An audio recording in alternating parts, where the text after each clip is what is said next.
Money Roots is made possible by the support of our sponsor, Rooted Planning Group. Are you ready to take control of your financial future? Look no further than Rooted Planning Group, your trusted partner in financial well-being. At www.rootedpg.com, you'll discover a wealth of resources and expertise to help you thrive financially. Rooted Planning Group specializes in personalized financial planning, investment management, and retirement strategies. They understand that every financial journey is unique, and they're here to guide you every step of the way. With a team of experienced advisors, Rooted Planning Group is committed to helping you cultivate a secure and prosperous future. Visit www.rootedpg.com today to learn more about how Rooted Planning Group can help you grow your money roots.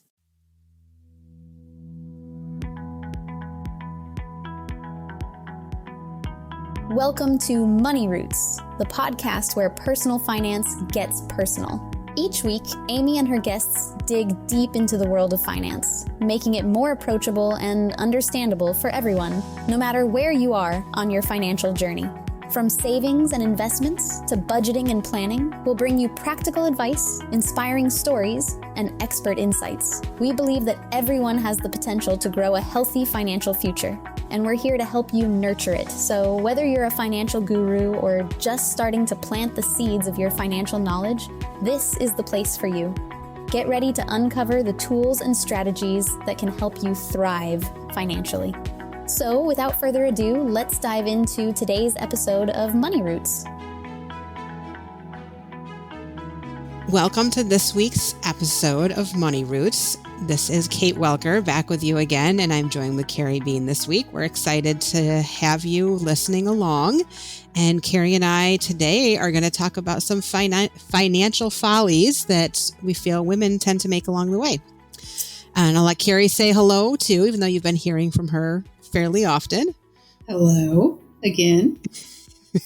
We're back. We were thinking through a topic this week, and something that often we hear people saying, I've made mistakes. And honestly, who has not made mistakes in life? You know, mistakes are how you learn and how you move and how you grow. But we thought that since we are talking to a lot of people and seeing things and hearing things, there might be some common patterns we're seeing we could bring up. So if these are the same things you found you might be struggling with, you can know you're not alone and offer some different perspective on those items as well.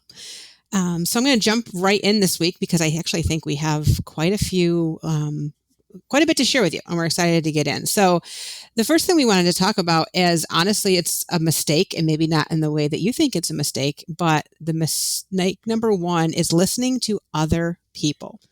Kerrie, would you like to elaborate that? Yes, sure. This could go many, many different directions, but I think the first thing that comes to my mind is, chatting with others and thinking about their situation versus your situation. And people are really good at sharing things with you that they've been successful at. And sometimes those are very helpful and you're very appreciative.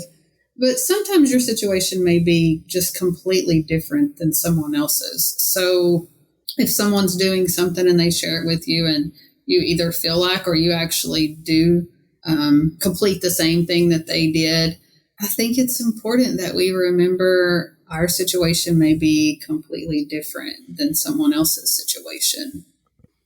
Right. The same advice that they're using, they have different wants, different needs, different family situation, income structure, long-term goals. And again, it might be a good basis. Something else that I warn people to be really careful about is, again, listening to other people can really steal potentially a lot of your joy or appreciation of your successes, because so much in our lives, growth, whether professionally, financially, just internal growth, is, I think there's some momentum to it, and you kind of get started and you do these things. And when someone else comes like, oh, well, I did it this way, or I did this XYZ, this is how you should be doing it. I think it can kind of sometimes dampen that and pull it back and slow down that momentum, or maybe stop some habits you were starting to form that were really good habits. Or if maybe you haven't formed them yet, but it just gets overwhelming and discouraging because you just don't see how you could ever do it the way someone else has been doing it. Right.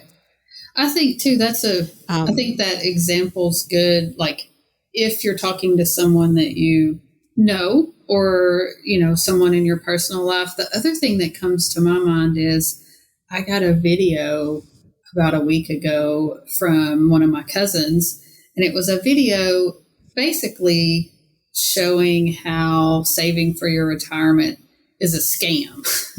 And I was like, oh goodness, I don't even know how to begin with that comment or that video or how to even reply. So I think not only should you be cautious of taking advice from people and necessarily in your personal life that may be in a different situation, I think sometimes we need to be careful who we're listening to that we may not know, these random things that we receive or see online or hear other people say in passing. I think that's a really important point too, is, just because someone says something doesn't necessarily mean that they're an expert on the subject or an expert in your life. Mm-hmm. If you've been listening to this podcast for any length of time and you've listened to some of Amy's podcasts, there's a phrase that she uses and other people out there use it too, but it comes up a lot. And I like to steal this myself now, but it's don't should on yourself. When people come to me and they're like, hey, I should have done this, or I should have done that, or I shouldn't have done that. Don't stop. Just stop shoulding on yourself. It's in the past, and maybe there's different ways you could have approached it, but everyone has their own path. And to that video, I think I've seen, if I haven't seen that video, I've seen a similar one as well. And I also think it's important to think about what is that person's experience? What are their credentials? Because there is great advice out there. I want people to follow the good advice, but there's many platforms for an opinion. And remember, sometimes opinions are opinions, not indeed fact or what might be the right advice for you. So really making sure you're finding advice that is tailored to you and your needs and how you are able and want to be saving, investing, moving forward, spending your money. Yeah. Correct. I agree. We want to segue to our second point, which is, I think, ignoring your finances, or maybe even another way to say it is maybe just keeping your head in the sand about things. And this is something that I think everyone's probably really guilty of. And as a financial planner, people probably think that we never ignore our own finances. And that for me, it means, a lot of things are set up on automatic. So most of the important things are really taken care of. And I'm not necessarily losing any sleep on any of it, but it's the little things that we sometimes forget about. And I think so much is coming at us. I have, I don't know, 3 or 4 different email accounts, which is a little frustrating and unorganized, and I should probably squash that. But I have one email that it ends up just being mostly full of junk, but there are a few important things that come in it. And one of them recently was just like our Pack Pass, which is like the thing that we have on our car for the turnpike. And, they'll send you an email kind of stating, hey, you've used up all of the money on your Pack Pass, you need to add to it. And it's just something easy to forget about. And there's not a way to set up an automatic payment. And it's in my junk email. So it's not really that I was necessarily ignoring any one particular thing. It's just it got pushed to the back and there it was sitting. And I was like, oh, shoot. Yeah, similar to you, I have most things now set up on auto pay and I don't have to think about it a lot. But then sometimes that also stresses me out that I'm not thinking about it or involved. And for me, it's that anxiety piece of, I think everything's okay, but I want to be busy. And I've had to work really hard to set up systems for myself that work really well. And when I'm working with clients, I'm constantly using the phrase, it's about finding a system that works for you, usually around budgeting. But there can be other things too, because everybody works different. Your brain works different. Your just processing and the way you think looks different. But this is something that for me, I would maybe ignore for a while. Then I get really anxious and then spend a lot of time on it. And again, it was okay. But I found that for me, and coming from the financial planner side, I like when things are planned out. They're intentional. I know what I'm doing or where things are going. And I'm being like proactive versus reactive. And I think when life gets really busy, and I think as busy professional women, like we often use that phrase, it happens. So you're in a spell, you're literally running from sun up to sundown, you're going somewhere, and it's the last thing that you are paying attention to.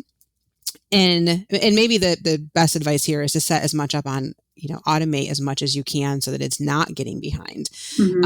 So that even if you feel like you're not paying attention to it, there is a plan and it's set aside.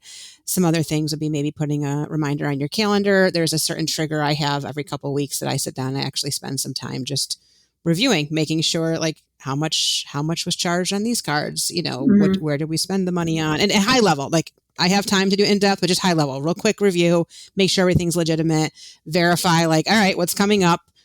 All right, I see what bills are going to be coming out in the next couple of weeks, understanding what that looks like as well, so that they don't fall behind. Because if you don't have a system yet, that is something that I've seen time and again, is that kind of putting on the blinders or digging your head down in the sand, and it just can compile and get worse and worse. And then you get late fees, credit score implications. That's really, and it's not, I think it's not because people don't have the resources. It's just they don't have it's like the mental bandwidth. You're busy, you're not making it a priority, you didn't put a system in place. And so now you just don't have the bandwidth to handle it, and you're making a potentially bad financial situation worse. Yeah.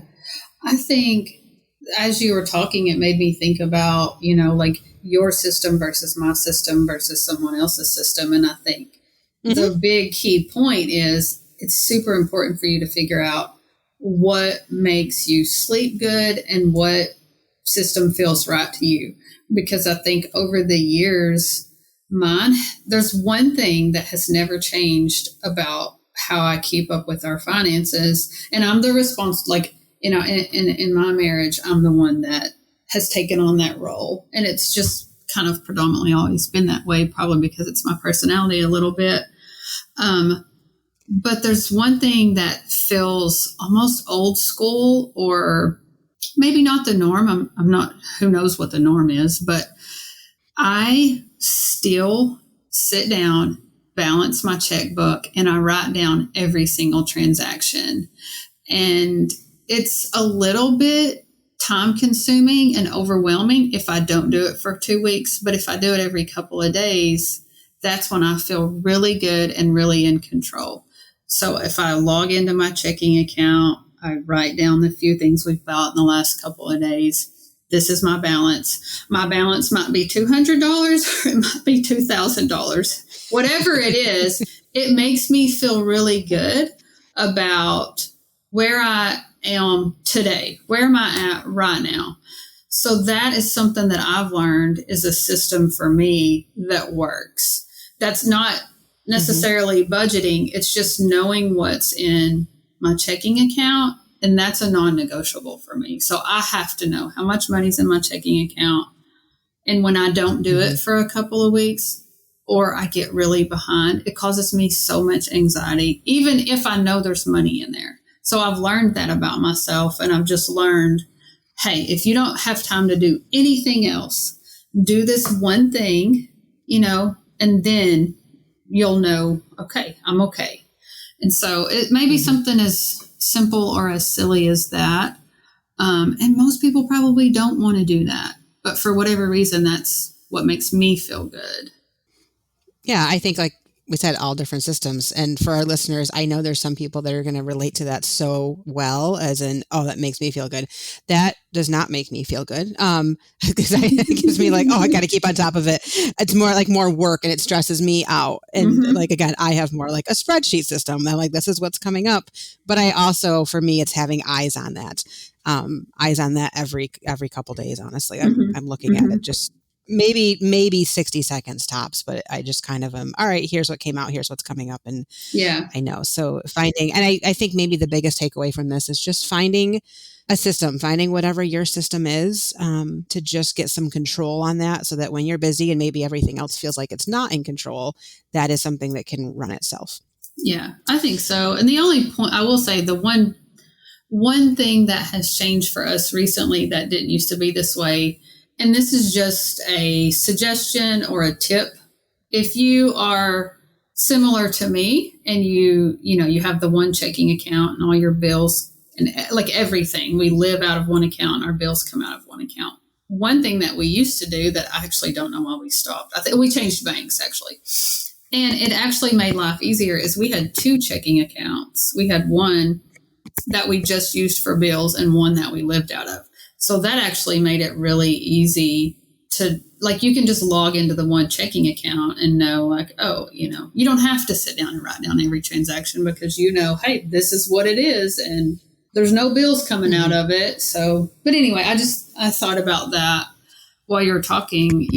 That's one way to help, I think, stay organized sometimes that I used to do.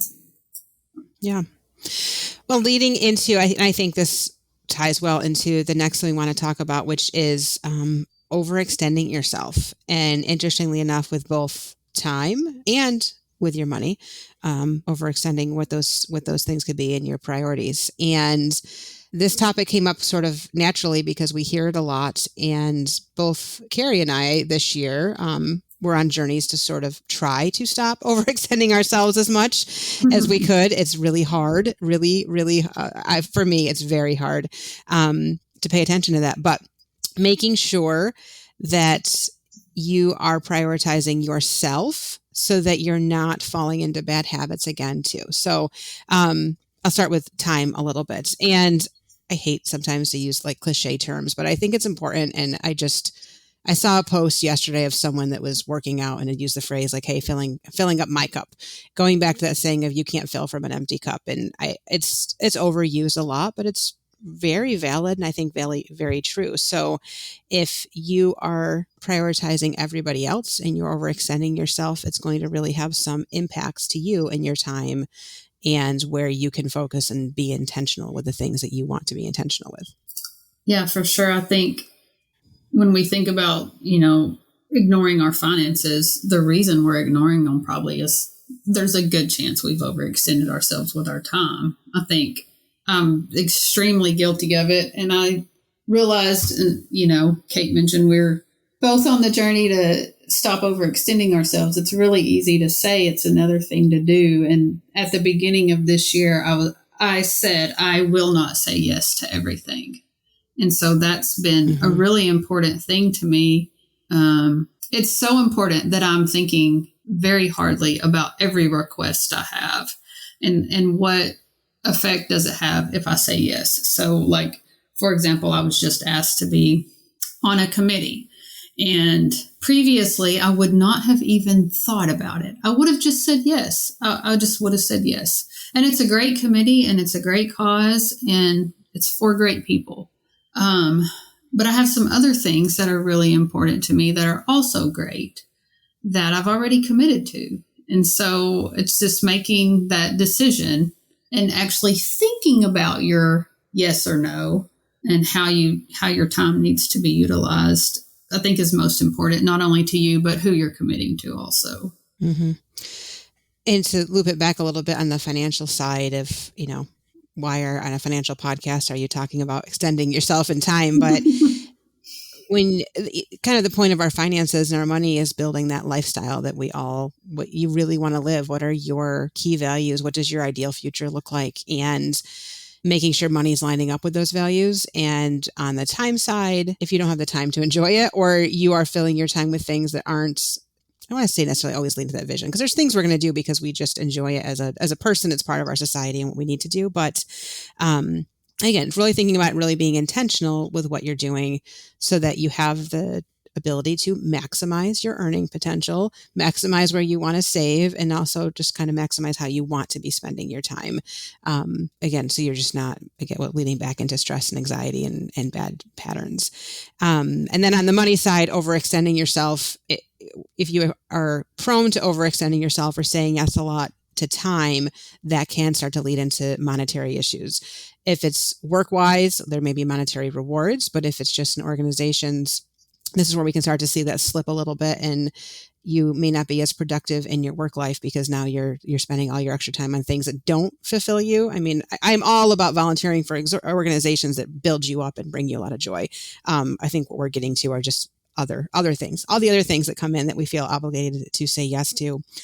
And when we're drained, we don't bring as much to the table, and that can start having a financial impact, or it can lead back to the last point. And I said they tie together, is you're just exhausted. You're exhausted. You're overwhelmed. You're putting on the blinders, and you're not necessarily being as intentional as you want to be with what you're doing with your money, your resources, your time.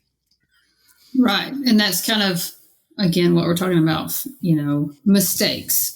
So if we're overextended, listening to other people, ignoring our finances, and we're not really focusing on what's important to us, there's a good chance while we may be doing things with our money, for example, okay, yeah, you have some money taken out of your paycheck each week and it's going to your retirement account, but is it enough, or should it be more? What is it going into? Should you also be saving for college? Do you have a child that you want to help pay for college? Should money be going to a 529 account? Or are you saving for college and you should be, you're ignoring yourself? Are you, spending more on things you shouldn't be and not saving for your own future? So I think when we overextend, it affects us in that way from a financial standpoint too. Mm-hmm. Yeah, absolutely. Prioritizing what's really important, and is it, again, a feeling or what you need to do? Yeah, we talk about conflicting goals a lot in meetings too. So that's really something to think about too. If you're saving for multiple things, you have all these conflicting goals. It's really important not to ignore them, and making sure your resources are put to the goals that are most important to you. And when I say conflicting, I just mean sometimes we're time constrained. For me, I have one that's a senior in high school and one that's working on her master's. So it's just a juggle of where does the money need to go? And there's all these goals and all these things to do. So not overextending ourselves in other areas may be causing us to not focus on putting the resources, in this particular situation, really financial, to what's important. Mm-hmm. Well, and not putting yourself first, kind of along with overextending. If you are so, I think often a lot of us are giving and want to bring a lot to our families or friends, in different situations, that priority maybe is your own financial security in the future. It's retirement or just emergency savings. And if we're constantly extending ourselves and giving to others, we're not, again, taking care of ourselves. And kind of segueing into taking care of ourselves, we're the next sort of folly, so to speak, is our probably strongest, going to flash out to you as an actual direct financial tie-in, and that is not investing. So a mistake that is seen quite often with women is just not investing. And I'm sure we could really dig into that psychologically about why women don't feel like they can invest or should invest. Unfortunately, there's a lot of noise coming at us. And Kerrie, you mentioned a video earlier, and I think if you don't necessarily feel like you know enough, you shouldn't do it. And we have a saying that you should not make an investment in something you don't understand. I do firmly believe in that. But there's some really good information out there. But I think this, and I'll say it, the finance bro mentality does prevent some people from taking that opportunity and getting in the market. And historically, if you're invested in a rounded, well-diversified portfolio, you are going to reap rewards and really lead to success. And interestingly enough, one of my favorite statistics, and research proves this, is women are actually better investors. They tend to, once they get into the market, get into more well-balanced funds and then leave it. Like build a good portfolio and just leave it and let it work, and not spending a lot of time trying to know better than somebody or beat the market or show off maybe a higher rate of return. They just let it ride. And also in ups and downs, let it ride is what some of the research shows us. So it's really exciting to see that women can be these really wonderful investors over time. But unfortunately, there's a group that have just been timid. And I think my suspicion is it comes from just not understanding the ins and outs of investing. I agree. I think, I don't think there should be any guilt around that, because one of my pet peeves with the finance industry is the overcomplication of things sometimes. I think sometimes we use terminology and all these other words that can be confusing. And I think that may keep people from really dig into even their own retirement account or whatever their employer offers. And so I think it's really important that you educate yourself, make sure what you are educating yourself with is a good resource. And getting through the fluff of some of those words. I say it all the time, but like one of my least favorite words, and I have to use it all the time because I do investments, and I guess it's technically 2 words, is asset allocation. And I think that the average person walking down the road is probably like, yeah, let's talk about asset allocation. But I think it is really important to understand what that means. And just to make sure, I think Kate said a while ago, do not invest in anything that you do not understand. And if someone makes you feel like, either in a situation, whether it's their intent or not, but they make you feel dumb, it's your money. So at the end of the day, you can make a decision later before you invest in something that you don't fully understand. We think it's super important to educate yourselves. And that's one of our number one things that we do with clients is educate our clients. And not only what are we investing in, but why. So I think, I could go on and on. I could get on a bandwagon, but I'll reel it in. A refresher term. And Kerrie, as you're saying that, maybe that's a really good podcast topic to come up is, I know we've done it before, but a refresher on terms. And, maybe you're listening to this and you're like, okay, I am someone that's a little bit hesitant to invest, or I don't understand it. Where can I go? Kerrie mentioned, look for some really good sources. And when it comes to terms, I think you can start by Googling a term. It feels like the easy answer, but I also would do a little research on what does that mean. There's things out there like Morningstar, Investopedia, and you'll see other news sources. So just type in, what's a mutual fund? You don't understand what a mutual fund is, and it's going to tell you what's a stock. I mean, really basic stock, you're, owning a piece of a company, a bond, you're borrowing something. That's a very, very simple definition, but starting small and adding to that and slowly building up your education, or asking a trusted resource. Hey, could you explain this to me?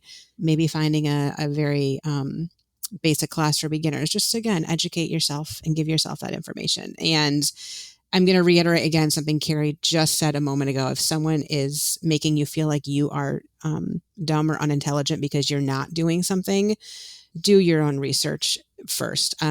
I would concur, Kerrie and I are specialists in our field, and people come to us and try to convince us that there's investments we're not in, and that maybe we don't know anything because they've been reading about it or watching it. And there's been times I used to initially doubt myself, like, well, should we be looking at this in our portfolio? And I go back and look at it and do the research. Like, no, there's a reason. And there are investments out there, I'll tell you, there's still parts of it I don't understand every little piece of it, because I think they intentionally make it confusing. And to me, that is a red flag to kind of pause and look through and see where it's at. So if you're hearing this, you are not alone. There's a lot of noise, a lot of sound. Don't let anyone make you doubt your own intelligence and your own gut factor, because again, like I just said, people tend to be can be good investors when they just trust their gut, pick a really good portfolio and stick with it over time. But again, educate yourself. If you have specific questions, please always feel free to reach out to us, and we can share some resources with you too. We're happy to do that. Education is really important. And the overall takeaway is People make mistakes. There's some follies. They might not feel directly like they're financial, but they can lead back to our financial lives if we're, anxious or nervous or just exhausted and don't want to deal with one more thing in our mental load. So really thinking that through and setting yourself up for success. You've been listening to Money Roots, your go-to podcast for making personal finance accessible and approachable. Thanks for joining us today. Amy and her guests have enjoyed guiding you through the roots of your financial journey. Remember, whether you're planting new seeds of financial knowledge or nurturing the growth of your existing financial plans, Money Roots is here to support you every step of the way. Be sure to follow them on Facebook, X, LinkedIn, and Instagram for more resources. And, of course, subscribe to Money Roots wherever you get your podcasts so you never miss an episode. A big thank you to the sponsor, Rooted Planning Group, for making this show possible. At Rooted Planning Group, they're committed to helping you cultivate a thriving financial future. Until next time, keep growing your money roots.